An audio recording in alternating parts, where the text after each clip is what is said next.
Hello and welcome to hopefully an uninterrupted episode of the Good Dram Show with me, Chris Goodrum. Right, okay, so part two of our Arran Odyssey. Like I said last week, this week we'll be looking at the three wood finishes that the distillery currently do, along with the straggler, which they happen to send me. So without further ado, I will just introduce this afternoon's little lineup.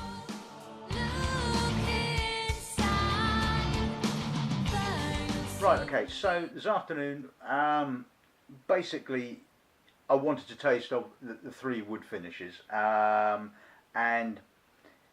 I guess it would be interesting to see whether any of them still have a semblance of distillery character. I mean, you know what happens when you tend to finish things in wine casks. Quite often, not always, but quite often the wine cask can overpower the distillery character, and you just end up tasting sort of, you know, whatever the finishing cask was. So we're going to kick off with the Robert Burns Malt, bottled at 43%. Now I have tasted this in the past, and I think it was 2, 3, maybe 4 years ago, I guess. And I remember tasting it along with the Robert Burns blend that the distillery do, and I wasn't really overly enamoured with it. I didn't think the quality was that great, I will say.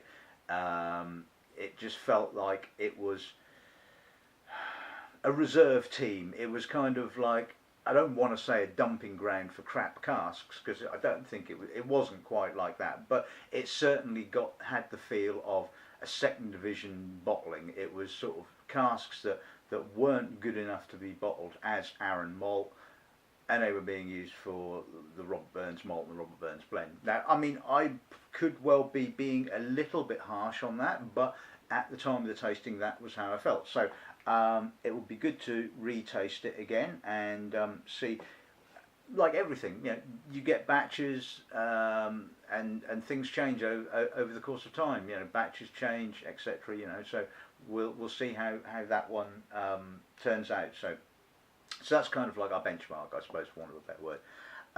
This is the Sauternes finish. Now, this is the only one of the three that I've not tasted in the past, so quite interested to see how the Sauternes reacts with the Arran malt. The Arran, as we saw last week, the Arran malt tends to sort of veer towards the tropical end of the spectrum.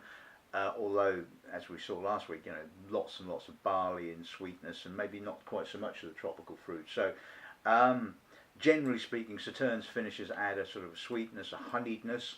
So it'll be interesting to see, you know, how the malt works with that kind of finish. Bottled at 50%. I think I mentioned that, as the other two are as well. This is the second one in the range, is the Amarone finish. Now, I don't know what it is with finishing in Italian red wine casks, but more often than not, they have an element of butricity to them. For some people, it's really, really off-putting. For others, like me included, I don't mind it too much, as long as it's not too in your face and you just sort of go, oh, baby sick, you know. And the Italian finishes can be just a bit weird and wonderful, you know. It just adds to that, you know. And certainly the last time I tasted the Amarone finish, it had that little element of butricity to it. So it'll be interesting to see whether that is just a phenomena with Italian wine casks. Maybe they're a bit, you know, temperamental, I suppose, like their football players. Who knows? So we'll find that one out in due course. And finally, we'll be looking at the Port Cask finish. Now, again,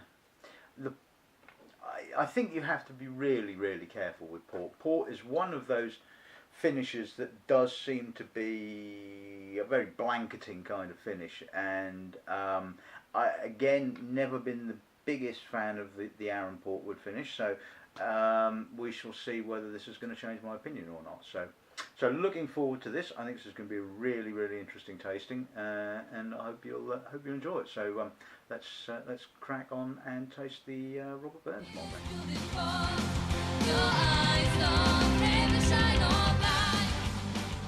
Okay, so Robert Burns time then.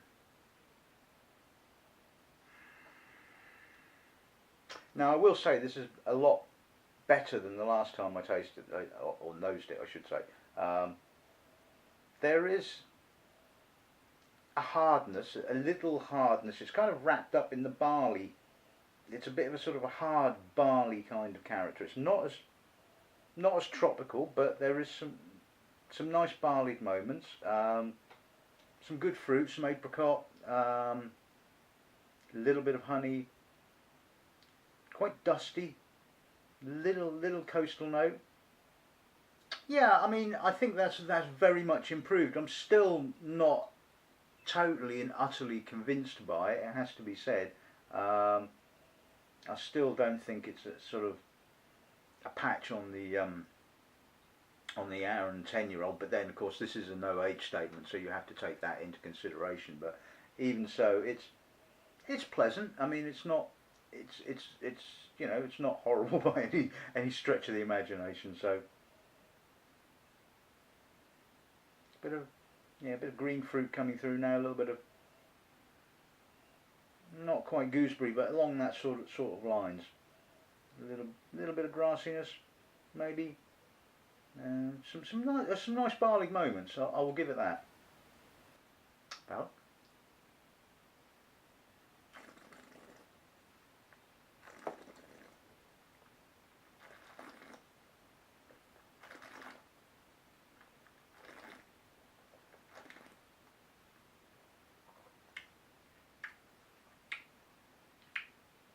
I was about to say it's a little bit short. It does kind of stop and then goes, hang on, I haven't finished yet. Nice honeyed finish. Not mega complex. It's pleasant. Again, barley. It's got a little bit of apricot, some pineapple, banana. Barley's a bit edgy, bit sort of tight and but not bad. Not some nice spice, a little bit of coastal character.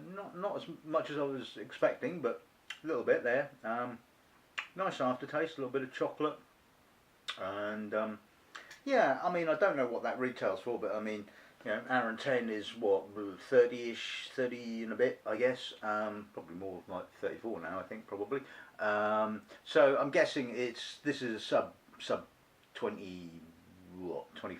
29, you know, 28, 27, that kind of range. So I guess value for money, it's not too bad at all. You know, personally, I think I'd stick with the Arran 10, but you know, I think that's very much improved, and I think that's probably changed my opinion to a certain degree about the Robert Burns blend. So yeah, good starter, I think.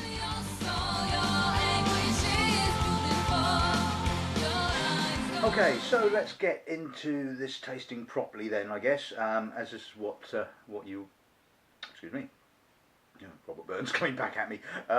This is what we were really looking at tasting, so let's see what the Sauternes finish gives us on the nose then, shall we? Cool, that's a bit peaty. Now, peated Arrans always seem to me a bit of a conundrum. I'm not the world's greatest lover of peated Arran. I really don't think it works that well with the spirit. It seems to kind of strip it of its sort of like fruitiness, and can often give it, dare I say it, a little bit of a leche-like kind of character. You know, that sort of soggy cardboard kind of character. I'm not saying this has, by the way. I'm just saying that I have tasted some bottlings of peated Arran that have had that kind of character, and I certainly wasn't a great fan of the Macri Moor, it has to be said. Just something about Arran. Like I said, I love the sort of luscious fruitiness of Arran, and just the peat just sometimes just doesn't seem to work with it. I mean, there are going to be other people that completely disagree with that, but that's my opinion. But anyway, so yeah, this is quite peated in actual fact, and the Sauternes cask finish is adding some sweetness, a little bit of honey, kind of almost replacing the sweetness of the barley and the fruit that you would normally get with the Arran. It's interesting. It's got an edginess. It's got a coastal character note. It's got, yeah, like I said, it's got some honey. Yeah, I mean, it's got an edginess. It's not quite into the, you know, dirty end of the spectrum. And I suppose I think the problem is that, of course, obviously, as you know, when you're distilling peated malt, the heavier peat characters come over later in the distillation. So there's always, not the risk, I guess, but I imagine that sort of most distillers will take a slightly later second cut point to get as much of the peated character through, but before you start getting these sort of, like, you know, the sulphurous, damp cardboard, etc., kind of characters, and it's always a sort of like a fine line, I suppose, between, you know, stopping it just before you get to the cardboard point, if you see what I mean. There you go, that's a new distilling terminology there, stopping before you get to the cardboard point. But anyway, coming back to this, yeah, I do like it. It's interesting. It's like I said, it's kind of like almost taking peated Arran and then adding some sweetness back in that's lost, if you follow what I mean. So anyway, palate.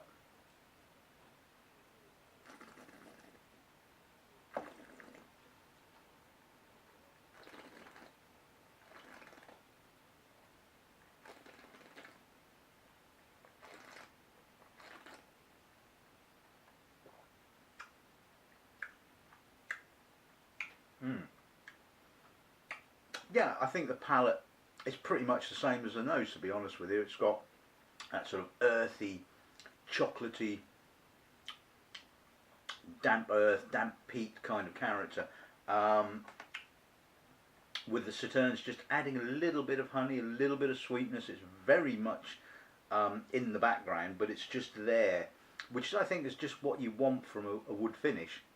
You don't want masses of the stuff. You just want sort of like something in the background, just giving you a little bit of extra character, a little bit of something else. Nice length, very coastal, quite intense, a little bit smoky.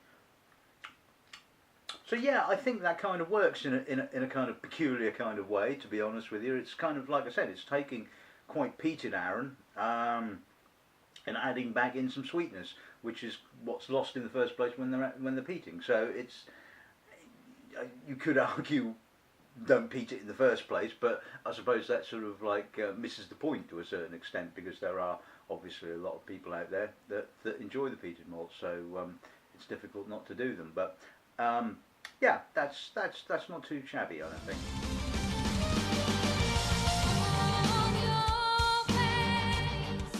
Right, okay, on to the Amarone finish. This is Baby Sick Ahoy. We'll see. Actually, there isn't really a great deal of it, to be honest with you. There is, maybe just at the edges, there's a sort of aroma that you possibly could call slightly butyric, but it's fairly heavy on the wood finish, it has to be said. I mean, you can certainly see by the colour of that, that's quite sort of, quite dark. And again, there's a little bit of peat coming through. There's some spices. It's a real winey, intense kind of nose. But if you sniff hard enough, you do get some of the Arran character coming through, albeit just a little bit. There is some lovely barley, little bit of pineapple, possibly certainly some apricot. You kind of almost, to a certain extent, have to ignore the wood finish, because it's just there. You know, it's big, winey, spicy cherries and a little bit of pepper. And I suppose if you're just taking a kind of like a cursory sniff, that is what you're getting pretty much.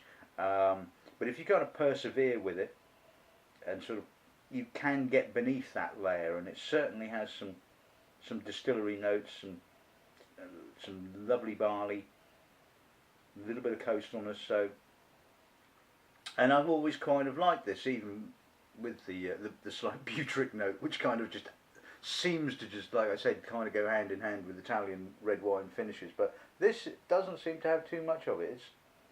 I mean, in actual fact, I mean, the sort of like the red fruits from the Amarone is sort of like very, very juicy. Slightly dried, obviously, because you know the Amarone is made from sun-dried grapes, so has that sort of slight dried, fruity kind of character, or certainly good Amarone does anyway. But so yeah, palate.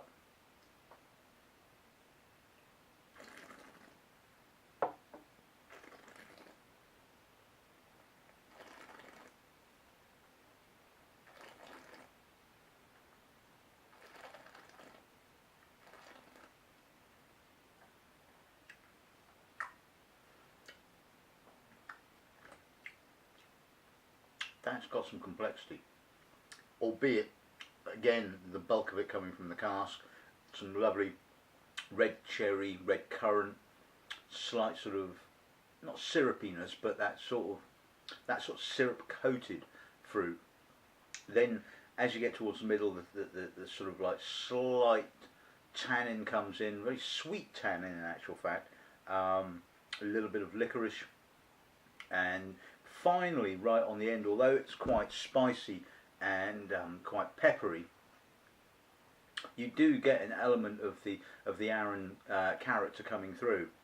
Just for a brief moment, it has to be said, it is quite heavy on the finish, but it's got a lovely spicy, peppery kind of finish with a nice coastally aftertaste. It's kind of, I suppose, you know, bang on about the balance and things, and you probably should say, by rights, this is just, excuse me, coming back at me, unbalanced, because it is so much about the cask finish. But I don't like it. I like it. I don't know what it is. I like it. It's got that sort of intensity, and to me, there is an element still of distillery character, albeit very, very much diminished. Yeah, I like it. What more can you say?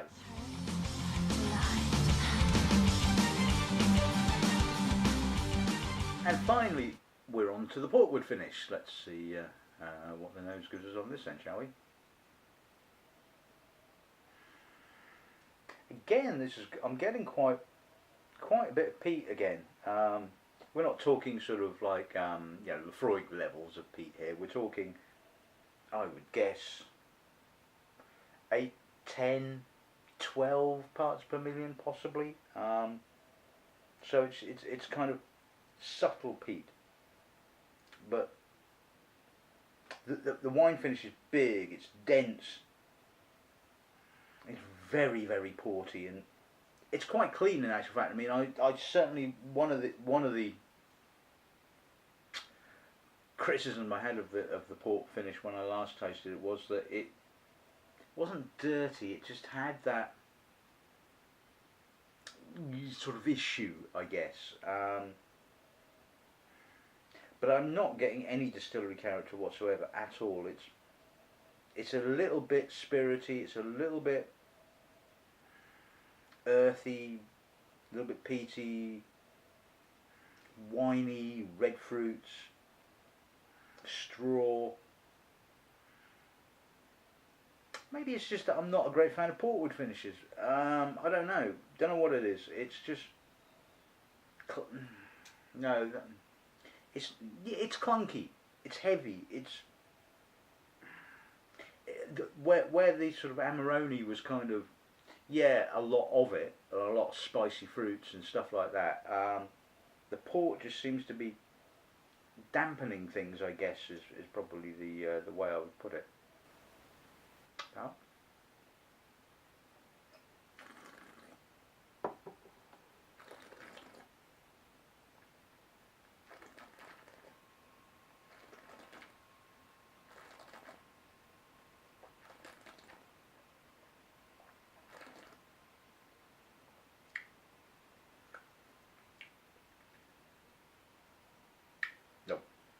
Not an iota of distillery character there. Chunky, red-black fruits, probably more towards the red end of the spectrum, to be honest with you. Drying, tannic, a little bit of bitterness, short. The malt spirit is giving it nothing as far as I can see. At least there was a semblance of it coming through on the Amarone finish, but the port is just all port. You know, it's not like luscious, juicy, fruity port. It's kind of a little bit dried out. It's a little bit tannic. It's a little bit bitter. It's a little bit. It's not unpleasant. It's not horrible. It's not a bad bottling. I'm not saying that at all. I just think it has some shortcomings, to be honest with you. Yeah. So there you have it. It's just not their best bottling, should we say?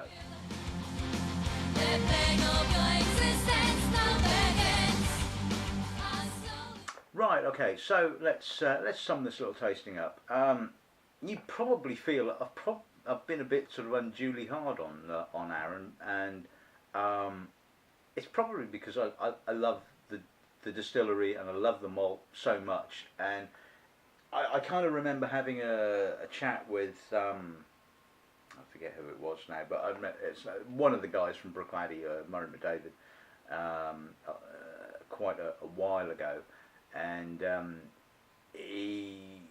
and he was a little bit not critical, you know, to a certain extent. He said, you know, said I criticised a lot of the Bruichladdich bottlings, and I said it's probably because I love the distillery and I love what they do so much that I'm probably harder on the distilleries that I really love, because I just want them to be, you know, or their bottlings to be good all of the time. And sort of distilleries that I don't have any real kind of like emotional attachment to, and I don't know why I kind of have an attachment to Arran, because I've never been to the distillery, but I just do, and I just want everything to be sort of like top quality, perfect, you know. And a lot of what they do is, please, you know, I'm not, you know, denigrating the distillery at all. I love Arran, and I think, you know, a lot of what they do is very, very good. But just every now and again, like every distillery, and there is no distillery on the face of the planet that hasn't at some time released something pretty grim. Well, a dodgy bottling. But anyway, coming back to this afternoon's kind of tasting, the Robert Burns Malt, yeah, I think that's certainly improved, to be honest with you. I still think it's kind of Division 2 kind of level stuff when you compare it to the Arran 10-year-old, but I think in its own right, at its price point, it's fair enough. I don't think you can argue with that. I think the quality is good enough for what it's being retailed for. I don't think it's too shabby. The Sauternes finish, like I said, I think in a weird kind of way, it kind of works, you know. I think that of all the white wine finishes that I've ever kind of come across, Sauternes does seem to be apart from the most popular white wine finish, the most successful white wine finish. I mean, I've tasted stuff that's been finished in Chardonnay, and that tends to just sort of be a little bit OTT and Sauvignon Blanc, and you just sort of taste it and go, I don't get anything from the finishing cask. So what was the point in that? But Sauternes can kind of add sort of, like I said, that nice honeyed note, that richness of fruit, and certainly it felt like it was kind of adding what would have been there if it wasn't for the peat, if you see what I mean. I think I kind of explained that pretty much when I was tasting it. So in actual fact, I think it really works, bizarrely, and I kind of quite like it. The Amarone finish, yeah, I kind of like that. I mean, yes, it is a bit on the heavy side as far as wood finishes go, I will give you that, but I do get some of the distillery character coming through, like I was saying, and no butricity. It's, you know, it's good, it's nice, it's interesting, it's different, and I do like wine finishes. People might think that, you know, I hate all kind of finishing because, you know, I'm a purist, and at heart, yes, I am a purist. It's basically stick it in an American oak cask, leave it alone, let it do its thing. Fine, perfect, you know. But I like innovation, I like experimentation, because it's trying to do something a little bit different. Sometimes these experiments work, sometimes they don't. You know, it's just the way it kind of goes. And I think if you get it right, you can add that kind of extra dimension, I suppose, which is kind of nice. But and I think that's what the Amarone finish has. It's kind of, it's a point of difference. It's not too OTT, and yeah, it's good. I like it. Enjoy it. The port finish, on the other hand, I just think is a bit too heavy. Port finishes to me can be like that. It's very difficult to get them right, and there has only ever been, from what I can remember tasting, a real handful of whiskies that have got the port finish spot on. Balvenie 21 is one of them. Glenmorangie Quinta Rubin is probably the other, and after that I can't think of any other ones. Oh, Tomatin 14 as well, which I tasted not so long ago. Those seem to sort of get the balance just about right, and I think port, more than any other type of red wine, it just seems to be the hardest to just sort of like get spot on. You know, other people will disagree with me. I'm sure there's a number of you that will probably disagree with my comments on that, and that's fine. You know, this is whiskey. This is, you know, we all have our own opinions. It's just some of us are prepared to sort of like put our opinions on the line. Not that I'm saying that you're not prepared to put your opinions on the line, but the point is, when you do, you can get the criticism. But at the end of the day, I don't think the Portwood is the most successful wood finish that the Arran distillery do. So that's just my personal opinion. But on the whole, you know, a really interesting tasting. I hope you've enjoyed this couple of episodes on Arran. I know there's a lot of people out there that enjoy the Arran whiskey, and you know, like I said, I've been a big fan of the distillery for a number of years, and I hope it carries on, and I hope they carry on releasing really interesting bottlings. And yeah, I guess that's about it. So all that's left to say is good dramming and good afternoon.